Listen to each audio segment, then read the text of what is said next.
प्यारे बच्चों नमस्कार। स्वागत है आप सभी का आपके प्यारा सा यूट्यूब चैनल साइंस संग्रह में। मैं ऐसा करता हूं कि आप सभी कोई मस्त होंगे, सो प्लीज हंसते रहिए, मुस्कुराते रहिए, स्वस्थ रहिए और मन लगा करके पढ़ाई करते रहिए। कैसे हो आप सभी को लोग?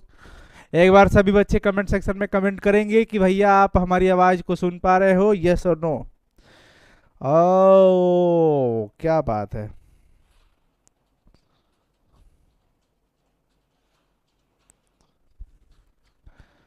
सुन पा रहे हो बच्चों? सभी को लोग एक बार सभी बच्चे कमेंट सेक्शन में कमेंट करेंगे कि भैया आप हमारी आवाज को सुन पा रहे हो, यस और नो। क्या बात है। हेलो, गुड इवनिंग बच्चों, गुड इवनिंग। तो मस्त मजेदार बढ़िया जी, बहुत सुंदर। Hello sir. Mala Kumari, Ravi Yadav, Radha Mandal, Abhay Patel, Shivam Kumar Jha, Vicky Vishal, Nitish Tangi, Shweta Yadav, Ayesha Sharma, Ranjit Kumar, MD Tamjeed, Shubham Prasad, Vipin Kumar Yadav. कैसे हो बच्चों, क्या हालचाल है? आप सभी अच्छे हैं? तो चलिए आज फाइनली हम लेकर आ चुके हैं आप सभी के लिए समास का ट्रिक और उसके साथ ऑब्जेक्टिव कुछ क्वेश्चंस करेंगे। तो आप सभी को आज फाइनली मजा आने वाला है। तो समास क्या है आप सबको पता ही है। ये हिंदी व्याकरण का एक टॉपिक है जो कि काफी यहां से क्वेश्चंस पूछे जाते हैं। क्योंकि जो फिलहाल वर्तमान का आपका पैटर्न है एग्जाम का, उसमें तो ये क्वेश्चंस काफी ज्यादा संख्या में पूछे जाते हैं और आप चाहें तो सारे क्वेश्चंस को सॉल्व कर सकते हैं यूं चुटकियों में। तो सबसे पहले हम लोग समास के बारे में समझते हैं कि समास का मतलब क्या होता है।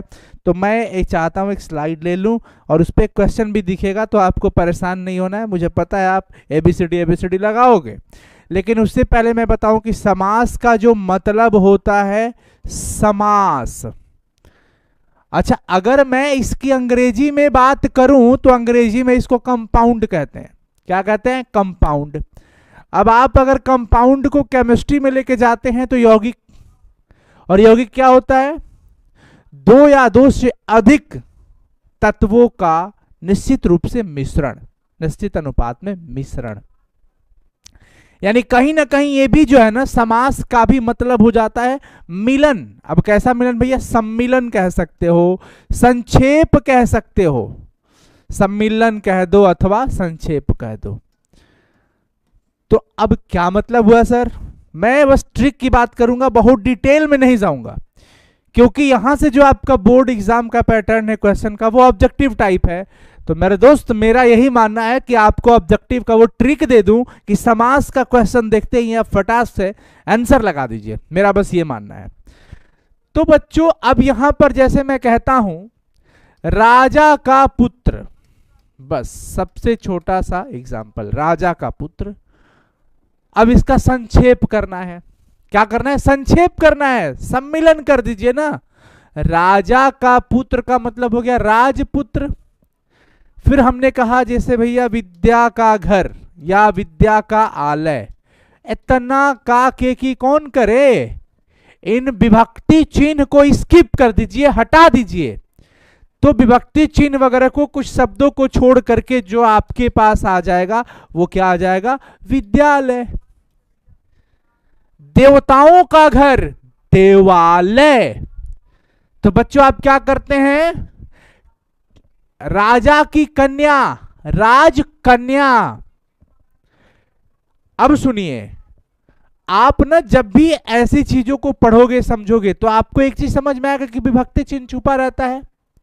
तो उन चीजों को हटा करके हम संक्षेप कर देते हैं, मिला देते हैं। तो कुल मिला के दो या दो से अधिक शब्दों का यह एक ऐसा मिलन होता है जिसमें कोई विभक्ति चिन्ह वगैरह नहीं रहता है। तो हम उसको कहते हैं समास। क्या कहते हैं बच्चों? समास। इसके 6 प्रकार होते हैं।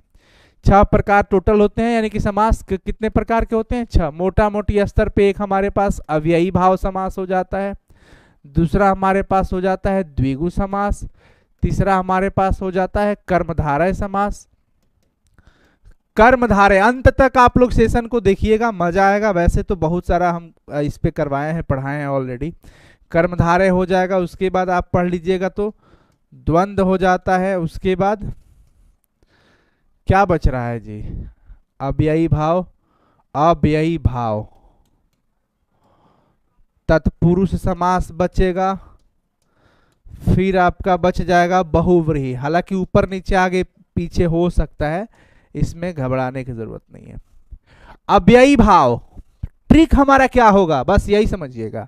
हमारा ट्रिक है कि अगर किसी शब्द की शुरुआत बे, भर, यथा, प्रति अथवा आ, अब आ में आजीवन और आमरण से होता है तो उसको हम क्या कहेंगे, अव्ययी भाव समास कहेंगे। क्या कहेंगे जी बच्चों, अव्ययी भाव समास। जैसे मैं आपसे पूछता हूं प्रतिदिन कौन सा समास है, अब ट्रिक पे देखो, अगर बे लग जाए, भर लग जाए, प्रति लग जाए, यथा लग जाए, तो मेरे दोस्त क्या कहना कि वो अव्ययी भाव समास है।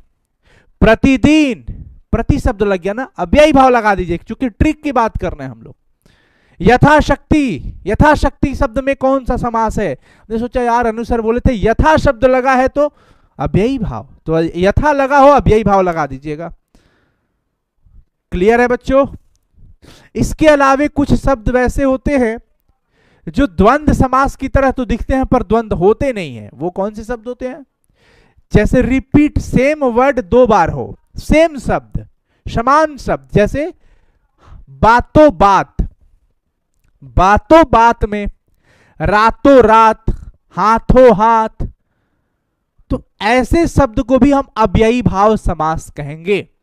ऐसे में आपको द्वंद्व नहीं समझना है। दिन रात कहे तो वो अलग चीज है, दिन रात, तो दिन रात हो गया अलग, क्योंकि अलग अलग शब्द है, विभिन्न शब्द हैं, तो उसको हम द्वंद्व कहेंगे। लेकिन रातों रात आ जाए तो बच्चा समझता है रातों रात, यार दो शब्द दिया है तो ये पक्का द्वंद्व होगा, लेकिन नहीं, समान शब्द दो बार दिख जाए तो अव्ययी भाव समास वो भी होता है। क्लियर है। हाँ, धीरे धीरे, धीरे धीरे शब्द में कौन सा समास है, क्या कहिएगा, धीरे धीरे शब्द में कौन सा समास है। देखने में आपको लग रहा है द्वंद्व जैसा, पर ये क्या सच में द्वंद्व है, नहीं, यह है अव्ययी भाव। काम खत्म। द्विगु, द्वि से दो समझ में आ रहा है, दो का मतलब एक नंबर है, एक संख्या है, अंक है, डिजिट है, तो जो भी संख्यावाची शब्द होंगे, संख्यावाची जो भी शब्द होगा प्रायः, जैसे नवरत्न, नव, ठीक है। विशेष करके अगर हम और अच्छा एग्जांपल ले तो चौराहा, चौराहा, चार राहों का समाहार। पंचवटी, पांच वटों का समाहार, पंचवटी कहते हैं ना, पंच, पंच मतलब पांच हो गया। शताब्दी, शत, शत मतलब 100, समझ रहे हैं आप सभी कोई, तो संख्यावाची जो होगा वो द्विगु हो जाएगा। अगर हम बात करते हैं कर्मधारय की, तो कर्मधारय हमेशा विशेषता बताता है। क्या बताता है, विशेषता, मतलब ये विशेषता वाली बात हो जाएगी। जैसे हमने कहते काली मिर्च, मिर्च कैसी है भाई, काली है, तो रंग बता दिया काले रंग का है। समझ में आ रहा है ना। तो इस तरह का जो भी होगा वो कर्मधारय में आ जाएगा, विशेषता आप खुद ही समझ पाएंगे। तो एक बार आप चैट सेक्शन में सभी बच्चे बताइए तो जल्दी से दोस्तों, मैं हाथ में ही ले लिया, चलो चैट सेक्शन में बताओ सभी कोई। वाह वाह जी, क्या बात है।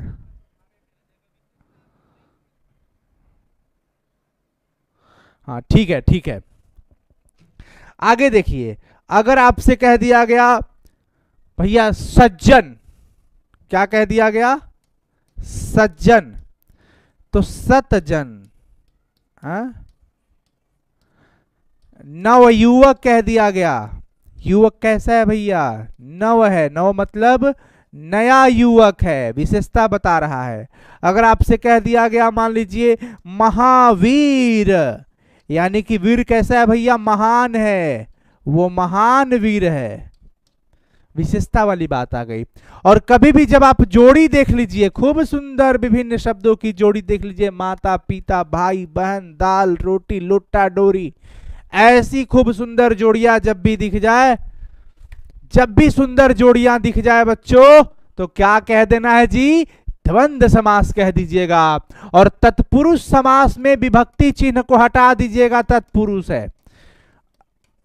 अब अभी मैं आपको 30-40 क्वेश्चन करवाऊंगा, भी आप ही से पूछूंगा, आप ही रिप्लाई करोगे, तो भैया अभी जाना नहीं है, अभी ट्रिक खत्म नहीं हुआ, अभी तो अब क्वेश्चन भी सॉल्व होगा ना। तत्पुरुष कहता है विभक्ति चिन्ह हटा दो। जैसे हमने कहा विद्यालय, तो कहोगे यार विद्यालय क्या है, ऐसे तत्पुरुष के लिए क्या करना है, जब भी समास का कोई भी शब्द मिले आप क्वेश्चन मार्क लगा लेना आगे।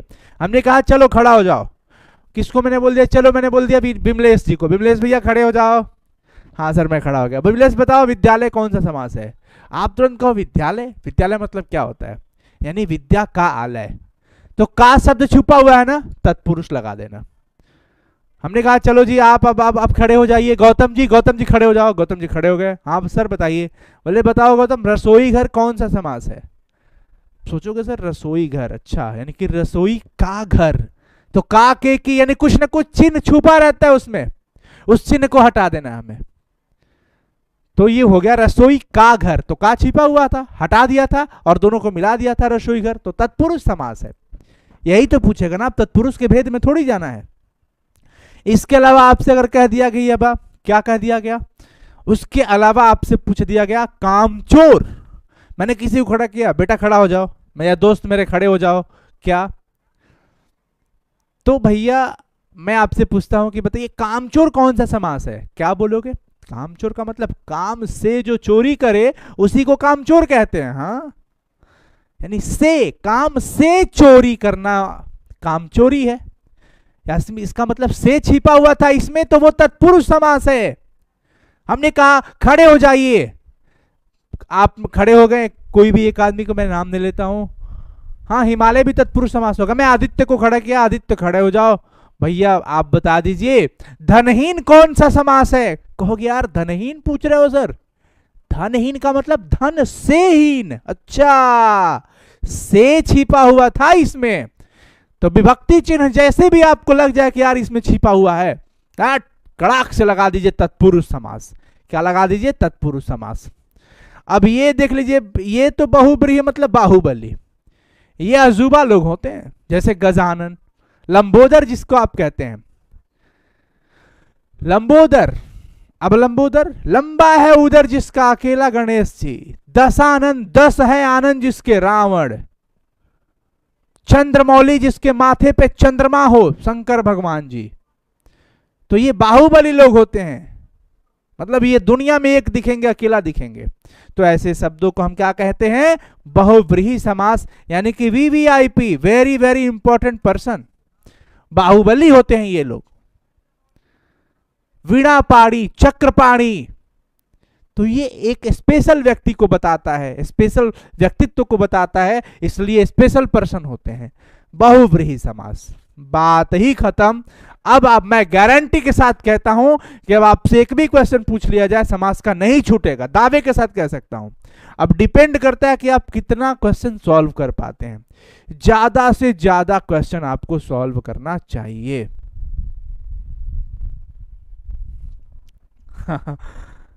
चलिए जी, तो आगे चले साथियों। अब देखिए जैसे आपके पास यहां पे एक सवाल था, आज कल कौन सा समास है। तो अब यहां पर आपको ध्यान रखना है, आज कल का मतलब क्या हो गया, आज और कल। जो आपने द्वंद्व समास देखा, द्वंद्व समास में क्या था, माता पिता लिख दिया, इसका मतलब माता और पिता, माता और पिता। दाल भात लिखा का मतलब दाल और भात। भाई बहन यानी भाई और बहन, तो और हटाया गया था इसमें, यानी कि और शब्द जो, जैसे आप कोई भी समास देखते हैं तो या तो और दिख जाए उसमें आजकल, जब आप उसको विग्रह करोगे तो, या फिर जैसे ऐसे दिख जाए दिन रात, तो ये वाला चिन्ह दिख जाता है डैश वाला, तो वो द्वंद्व समास हो जाएगा। मैं आज जो यहां पे लिखा हूं ना, यहां पे 2 शब्द याद रखिए, आजीवन और आमरण, बस आमरण। ये दोनों अगर आजीवन शब्द पूछ दे, आमरण शब्द पूछ दे, तो आपको कहना होगा कि यह अव्ययी भाव समास है। क्या है जी, अव्ययी भाव समास है। आजीवन अव्ययी भाव समास है, आमरण अव्ययी भाव समास है। बेशक, बेशक, अरे सर बे लगा हुआ है, अव्ययी भाव है। ठीक है जी। अब मैं अगला सवाल आप पे छोड़ रहा हूं, नवरत्न समास कौन सा समास है। द्विगु, कर्मधारय, बहुव्रीहि, द्वंद्व समास। आप क्वेश्चन सॉल्व करिए, तब तक मैं पानी पी के आ रहा हूं।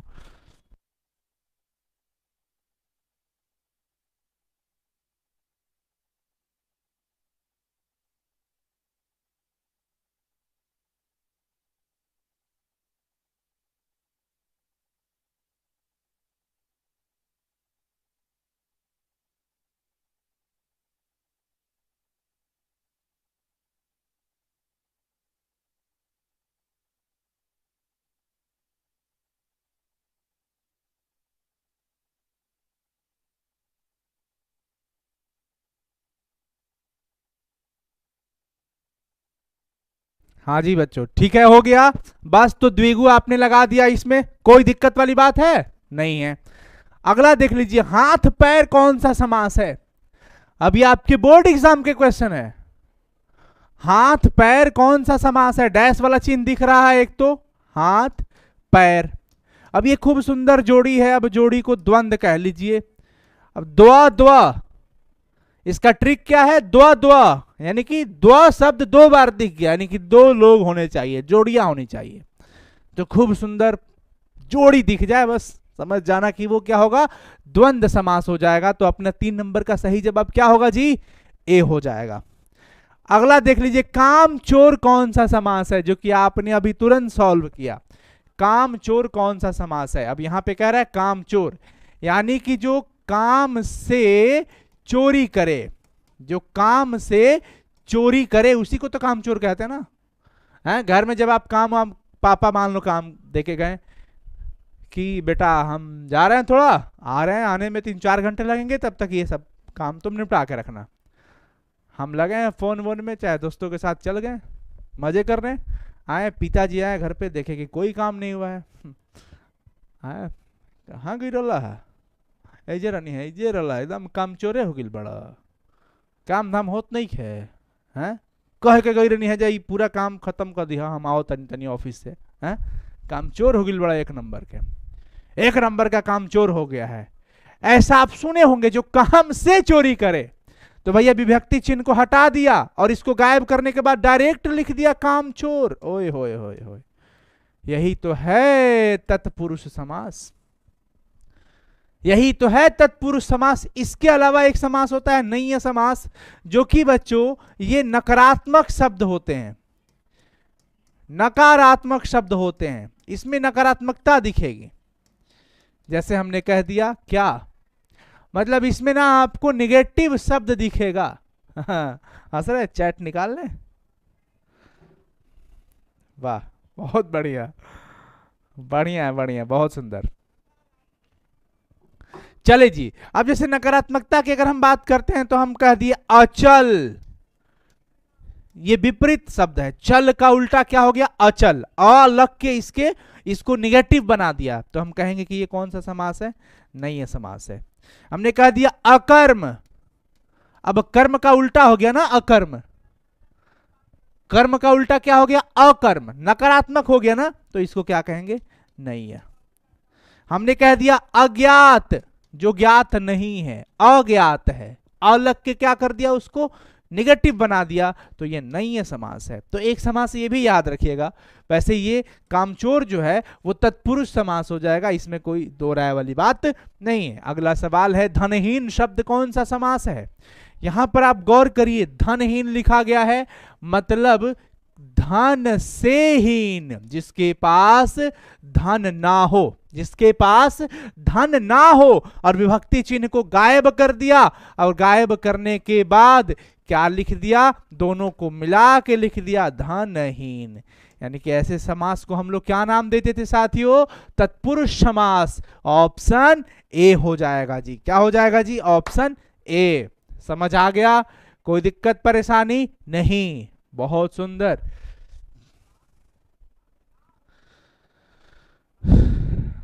तो प्यारे बच्चों, आप लोग का जो क्विज है, टेस्ट है, फ्री वाला सब चल रहा है साइंस संग्रह वाले ऐप पे। तो आप अपने फोन में साइंस संग्रह का ऐप नहीं रखे हो फ्री वाला, उसमें ना सारे फ्री क्विजेस, फ्री टेस्ट चल रहा है, तो कि आपका तैयारी बूस्ट हो जाएगा, मतलब कहीं ना कहीं आपकी प्रिपरेशन में बहुत हेल्प मिलेगा। तो उसे ये सब क्वेश्चन वहां पे है, सारे चीज चैप्टर वाइज प्रैक्टिस मिलेगा आपको।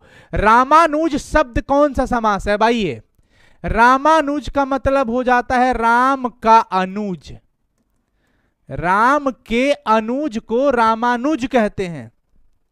अब यहां पर आप गौर करिएगा, इस का शब्द को गायब किया, और दोस्त मेरे गायब होने के बाद इसको मिला करके लिख दिया रामानुज। और समास तो यही है, समास कहते किसको हैं, समास तो इसी को कहते हैं ना, कि विभक्ति चिन्हों को हटा देने के बाद जो उनका सम्मिलन कर रहे हैं, संक्षेप कर रहे हैं, वही समास है अपना। तो भैया ये क्या हो जाएंगे, तत्पुरुष समास। क्या हो जाएंगे जी, तत्पुरुष समास। विभक्ति चिन्ह वाले को तत्पुरुष कह देना है। यथा समय यहां पे दे दिया, यथा समय, और आपसे पूछा ये कौन सा समास है, तो मैं स्टार्टिंग में आपको बताया था यथा, बे, भर, प्रति, इन 4 शब्दों से अगर शुरू हो जाए तो समझ लेना वो क्या है, तत्पुरुष समास नहीं, बहुव्रीहि समास नहीं, द्विगु समास नहीं, द्वंद्व समास नहीं, तो फिर सिर्फ और सिर्फ ये अव्ययी भाव समास होता है। कौन सा समास होता है, अव्ययी भाव समास। तो मेरे दोस्त इसको कह देना अव्ययी भाव समास है।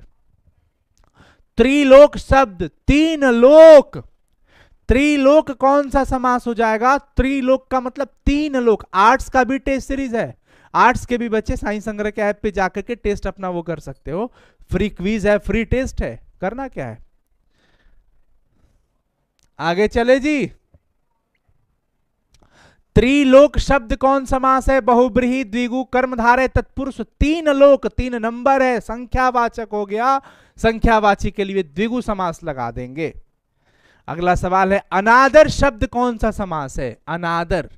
देखिए अनादर, यहां पे ना नकारात्मकता आ गई है, तो इसको क्या कहोगे, नैय समास, नैय समास। ठीक है, कोई दिक्कत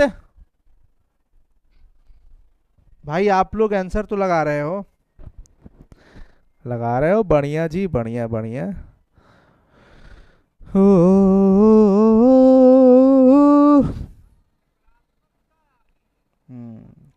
गाना गा दे।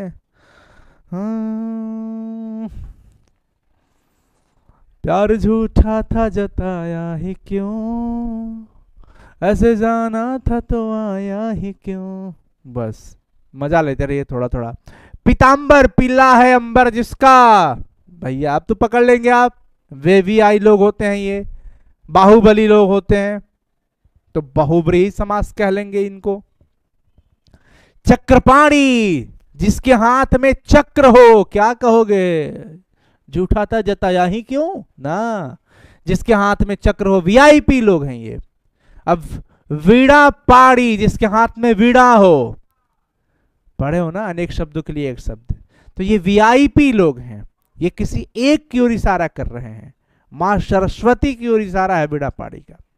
उसी प्रकार से चक्रपाणी शब्द को भी देखिए, जिसके हाथ में चक्र हो, हाँ समझ गए आप सभी, कोई चक्र घूमते रहता है उनके हाथों में, तो इसलिए हम क्या कहेंगे, ये बाहुबली यानी कि बहुब्रीहि है। सेनापति में कौन सा समास है, सेनापति, सेना का जो पति हो, जो निरीक्षण करने वाला हो। अब हस्बैंड वाला पति मत समझ लेना, तो इसको क्या कहेंगे, तत्पुरुष समास है ना, क्योंकि का चिन्ह लगा हुआ है और इसको हटा करके क्या कर दिया, सेनापति। समझे क्या। असंभव शब्द में कौन सा समास है, असंभव। देख लो क्या इसमें भी नकारात्मकता आ गई है, जी सर, तो हम इसको क्या कह देंगे, नैय समास कह देंगे, नैय समास। ठीक है, मजा आ रहा है बच्चों, एक बार यस और नो बता दो, फिर मैं आगे बढ़ू। यस, वेल डन, बहुत सुंदर। प्रतिदिन कौन सा समास है, आ गया प्रति। अब ये सब क्वेश्चन पूछा हुआ है, ये सब क्वेश्चन पूछा हुआ है, तो प्रति, प्रति शब्द से स्टार्ट हुआ है, तो हम इसको क्या कहेंगे, अव्ययी भाव समास कहेंगे। क्या कहेंगे जी, अव्ययी भाव। पंचवटी किस समास का उदाहरण है, पंच, पंच शब्द लग गया, पंच एक संख्या को बता रहा है, एक नंबर को बता रहा है, डिजिट को बता रहा है, और जब भी संख्यावाची शब्द आ जाए तो क्या कहेंगे, वह द्विगु समास होता है। जो भी संख्यावाची शब्द होंगे बच्चों, वो द्विगु समास होंगे। क्या होंगे जी, द्विगु समास होते हैं, तो ये हमारा द्विगु समास हो गया, ऑप्शन बी हो जाएगा। अगला सवाल है राजा रंक, राजा और रंक, ये देखने से ही पता चल रहा है खूब सुंदर जोड़ी लगी है, और ये जोड़ी के जो शब्द हैं दोनों अलग अलग हैं, दोनों अलग अलग हैं, इस वजह से हम कहेंगे कि यह अव्ययी भाव समास नहीं बल्कि द्वंद्व समास हो जाएगा। क्या हो जाएगा बच्चों? द्वंद्व समास हो जाएगा। समझ आ गया?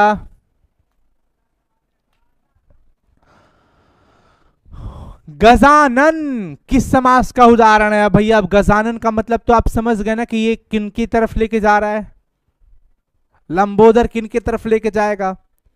बाहुबली पर्सन के पास, यानी कि गणेश भगवान की तरफ। यानी तो ये बाहुबली लोग होते हैं ना, तो बहुव्रीहि हो गया। देवस्थान, देवताओं का जो स्थान होता है, देवों का स्थान जो होता है उसको देवस्थान कहते हैं। यानी अगर आप इनका विग्रह करेंगे तो देवों का स्थान देवस्थान कहलाता है, देवस्थान कहलाता है। तो का विभक्ति चिन्ह को हटा दिया तो हम क्या कह देंगे कि ये हमारा तत्पुरुष समास ही कहलाएगा। क्या कहलाएगा बच्चों? तत्पुरुष समास जी।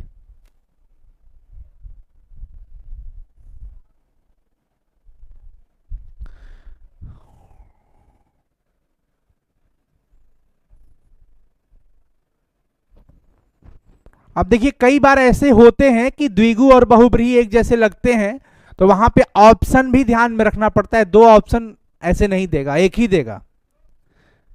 ठीक है? साग और पात, साग और पात। अब देखो मैं आपको एक क्वेश्चन दे रहा हूं, अब कई बच्चे यहां पे कंफ्यूज हो जाते हैं। लिखा है शीतोष्ण, कौन सा समास है? बच्चा परेशान है कि भैया ये तो समझ में नहीं आ रहा है। तो आप देखो जरा इसको, क्या लिखा है ये? शीत और उष्ण, शीत और उष्ण लिखा है, और ये दोनों को मिला करके शीतोष्ण बना दिया, जो कि क्या कहला गया? द्वंद्व समास। अगर ये ऐसे रहता तो आप आसानी से इसको कवर कर लेते। अगर ये ऐसे रहता तो कह देते कि हाँ यार ये तो समझ में आ गया सर जी।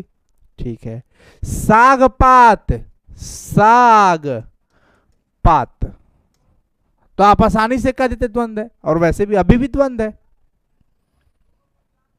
पनचक्की, पानी की चक्की, पंचक्की। ठीक है, पवन चक्की नहीं है, पन चक्की है। तो समझ आ ही रहा होगा कि ये तत्पुरुष समास हो जाएगा। लोटा डोरी, लोटा और डोरी, कौन सा समास होगा? अब ये आप कुछ क्वेश्चन आप सॉल्व करना। मैं अब यहां से जो भी क्वेश्चन है आपको दे रहा हूं, हालांकि इशारा है। लोटा और डोरी किस प्रकार के समास हो जाएंगे? ये द्वंद्व समास लगा देना, द्वंद्व। लोटा और डोरी है। षटकोण, छह षट है ना, तो ये संख्यावाची हो गया, क्या कह देना? द्विगु समास कह दीजिएगा। यज्ञशाला, यज्ञ की शाला, जैसे पाठशाला, उसी प्रकार से है यज्ञशाला। जैसे विद्या का आलय, विद्यालय, हिम का आलय, हिमालय, तो वो क्या हो जाता है बच्चों? वो हो गया आपका कि विभक्ति चिन्ह गायब है, इस प्रकार से वो हो जाता है आपका तत्पुरुष समास। तो यहां पर भी यज्ञ का शाला तत्पुरुष समास हो जाएगा। ठीक है।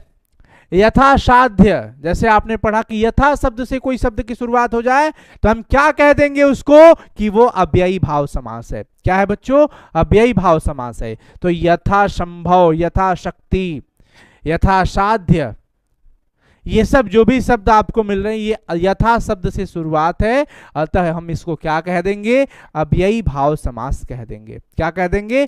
अव्ययी भाव समास। अगला सवाल, गृह प्रवेश, यानी गृह में प्रवेश होगा। गृह में प्रवेश हो तो गृह प्रवेश कहते हैं। जब नया घर बनता है तो घर में प्रवेश होता है तो कहेंगे गृह में प्रवेश। अब सोचिए, जब गृह में प्रवेश हो रहा है तो विभक्ति चिन्ह को क्या कर दिया गया? हटा दिया गया। हटाने के बाद क्या बच गया? गृह प्रवेश। तो यहां पर हम क्या कहेंगे कि यह तत्पुरुष समास है। क्या है बच्चों? तत्पुरुष समास है। अगला आप बनाइए, नरसिंह बनाइए, पर्णकुटी बनाइए, कार्यकुशल बनाइए, भरपेट यथा बेभर, मैं बता दिया हूं, ये सब बना लीजिए। स्वर्ग प्राप्त, स्वर्ग से प्राप्त, विभक्ति चिन्ह इसमें भी है, ये भी बना लीजिए आप, तत्पुरुष समास हो जाएगा वैसे। तो प्यारे बच्चों, आज हम लोगों ने ये 30 ऑब्जेक्टिव क्वेश्चन समास के कवर किए हैं। मैं आगे प्रैक्टिस के लिए अलग अलग सवाल लेके आऊंगा, अनेकों असंख्य सवाल लेके आऊंगा आपको समास के लिए। लेकिन मैं इतना कॉन्फिडेंस से आप सबका चैट देख करके, आज की प्रैक्टिस देख करके इतना जरूर कह सकता हूं कॉन्फिडेंस के साथ कि आप सभी को ये वीडियो पसंद आया और आज का जो ये लेक्चर रहा समास का ट्रिक आपको बहुत अच्छा लगा। तो धन्यवाद आप सभी का जुड़ने के लिए। कल रात 8 बजे हम लोग मिलेंगे फाइनली। एक केमिस्ट्री का, सरफेस केमिस्ट्री का VVI क्वेश्चन आंसर लेके आ रहा हूं कल। तो प्यारे साथियों, इससे पहले हमारी तबीयत ठीक नहीं थी, अचानक तबीयत खराब हो गया था, जिस वजह से वन शॉट क्लासेज जो लेने वाला था हिंदी का वो नहीं ले पाया हूँ, लेकिन लूँगा ज़रूर, आप परेशान मत होइएगा, ठीक है जी। और बराबर मिलते रहेंगे हम सभी को, डेली क्लासेज चल रही है, आप लोग पढ़ाई करते रहिए। All the very best, thank you so much. Video के नीचे कमेंट सेक्शन में कमेंट करके ज़रूर बताइएगा कि ये सेशन कैसा लगा। और मैं आप लोगों से बार बार कहता हूँ कि बच्चों आप टॉपिक भेजो कि सर किस ये टॉपिक पढ़ा दीजिए, ये वाला टॉपिक पढ़ा दीजिए। आप टॉपिक भेजो हमें चैट में, सॉरी कमेंट सेक्शन में, कि सर ये वाला टॉपिक पढ़ा दीजिए, अगली क्लास में ये टॉपिक पढ़ाइएगा। तो मैं देख करके अगले टॉपिक में आप अगले क्लास में वही टॉपिक आपको पढ़ाऊंगा, क्योंकि अब हमें आपके रिक्वायरमेंट की ज़रूरत है कि आपको क्या चाहिए। क्योंकि इस चैनल पे ऑलरेडी बहुत सारे कंटेंट हम दिए हुए हैं कि कई सारे बच्चे पढ़ रहे हैं, उससे लाखों बच्चे पढ़ रहे हैं। तो अब अगर आपको कुछ स्पेसिफिक चीज़ें चाहिए तो आप ज़रूर कमेंट में बताइए कि सर अगली क्लासेज में हम चाहते हैं ये टॉपिक आप पढ़ाइए। बाकी आप ना भी टॉपिक का नाम बताइएगा तो हम पढ़ाएंगे ही, सिखाएंगे ही जितना जानते हैं। तो ऑल दी वेरी बेस्ट बच्चों, thank you so much, God bless you. हंसते रहिए, मुस्कुराते रहिए, स्वस्थ रहिए और मन लगा करके पढ़ाई करते रहिए। कमेंट सेक्शन में कमेंट ज़रूर करिएगा और बस प्यार देते रहिए, अपना प्यार बनाए रहिए। बदलना है शिक्षा व्यवस्था को। देखिए बड़ी बदलाव आ गई है ना सामने, बच्चों की उपस्थिति। बिहार बोर्ड ने जो अपने बिहार शिक्षा नियम को लेकर के जो नई नीतियाँ प्रावधान लागू हुए हैं, बच्चों के 75% अटेंडेंस को लेकर के शिक्षकों को गाइडलाइंस दिया गया है, ये सब अच्छी बातें हैं। बस इसको आप कहाँ तक सफल बना पाएंगे इस पे भी बहुत इन लोगों को होनी चाहिए। अच्छी बात है, शिक्षा व्यवस्था सुधार हो, ये बहुत अच्छी बात है। बच्चों को उच्च क्वालिटी की अच्छी उत्तम शिक्षा दी जाए, ये बहुत अच्छी बात है हम सब के लिए, क्योंकि कहीं ना कहीं हम लोग भी यही चाहते हैं कि चीज़ें सुधरे, अच्छी चीज़ें मिले बच्चों तक। हमारा बिहार जो कि मजदूर सप्लायर का राज्य कहलाने वाला था, कहला रहा था, अभी भी कहला रहा है, पहले तो ये शिक्षाविद का राज्य था, यहाँ से विद्वान हुआ करते थे और कई सारे विद्वान हुए भी हैं और आज भी हो रहे हैं। पर वर्तमान में इसको मजदूर सप्लायर कहा जा रहा है कि यहाँ से सिर्फ मजदूर निकल रहे हैं। इस कलंक के धब्बे को हटाना है बच्चों, और आप हटा पाएंगे, बेहतर करेंगे आप नव निर्माण करेंगे, बिहार का नया निर्माण करेंगे। तो इन सब चीज़ों के लिए मूलभूत आधार जो है वो शिक्षा है, शिक्षा से ही सब कुछ संभव है। तो आप लोग मन लगा के पढ़िए, न कि सिर्फ नौकरी के लिए, रोजगार के लिए पढ़िए, जबकि राष्ट्र के लिए, अपने मिट्टी के लिए, राज्य के लिए पढ़िए। ऑल द वेरी बेस्ट बच्चों, thank you so much, love you all. Comment जरूर करिएगा।